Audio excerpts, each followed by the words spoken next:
মারা গেছেন বাংলাদেশের তিনবারের প্রধানমন্ত্রী বেগম খালেদা জিয়া। আজ রবিবার রাজধানীর এভার কেয়ার হাসপাতালের সিসিইউতে চিকিৎসাধীন অবস্থায় শেষ নিঃশ্বাস ত্যাগ করেছেন তিনি। এমন খবরে দলটি উচ্চ পর্যায় থেকে শুরু করে তৃণমূল নেতা কর্মীদের মধ্যে নেমে এসেছে শোকের ছায়া। আমাদের চেয়ারপারসন দেশনেত্রী বেগম খালেদা জিয়া ছাড়াই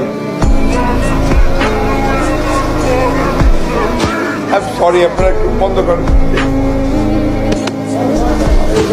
বিস্তারিত মূল ভিডিওতে। গত বৃহস্পতিবার থেকে তার শারীরিক অবস্থার অবনতি ঘটতে থাকলে তাকে দ্রুত এভার কেয়ার হাসপাতালে ভর্তি করা হয়। ব্যক্তিগত চিকিৎসক দলের পাশাপাশি দেশ বিদেশের স্বনামধন্য বিশেষজ্ঞ চিকিৎসকরাও তার অবস্থার উন্নতির জন্য চিকিৎসা সেবা দেন। তবে চিকিৎসার পরও তার শারীরিক অবস্থার কোনো উল্লেখযোগ্য অগ্রগতি দেখা যায়নি। পরবর্তীতে অবস্থার অবনতি হওয়ায় তাকে সিসিইউতে স্থানান্তর করা হয়। এরপর গত শুক্রবার গভীর রাতে তার অবস্থা আশঙ্কাজনক বলে জানান চিকিৎসকরা। এ খবর ছড়িয়ে পড়লে বিএনপির নেতা কর্মীরা হাসপাতালে ভিড় জমাতে শুরু করেন। অনেকেই আবেগ আপ্লুত হয়ে তাকে বাঁচাতে নিজেদের অঙ্গ দান করার কথাও প্রকাশ করেন। খালেদা জিয়ার পরিস্থিতি জানতে বিভিন্ন রাজনৈতিক দলের নেতারাও হাসপাতালে যান। অন্তর্বর্তীকালীন সরকারের প্রধান উপদেষ্টা ডক্টর মোহাম্মদ ইউনূস চিকিৎসা সেবায় যেন কোনো ধরনের ব্যাঘাত না ঘটে সে বিষয়ে সংশ্লিষ্টদের নির্দেশ দেন। চিকিৎসার অংশ হিসেবে তাকে বিদেশে নেওয়ার কথা বিবেচনা করা হলেও বর্তমান শারীরিক অবস্থার কারণে তা সম্ভব হয়নি বলে চিকিৎসক দল জানিয়েছে। এই অবস্থায় তিনি কোনো মতেই বিমানে করে জার্নি করতে পারবেন না। এই পরিস্থিতিতে খালেদা জিয়ার বড় ছেলে তারেক রহমান বলেন, এই মুহূর্তে আল্লাহর কাছে দোয়া করা ছাড়া আর কোনো পথ নেই। বেগম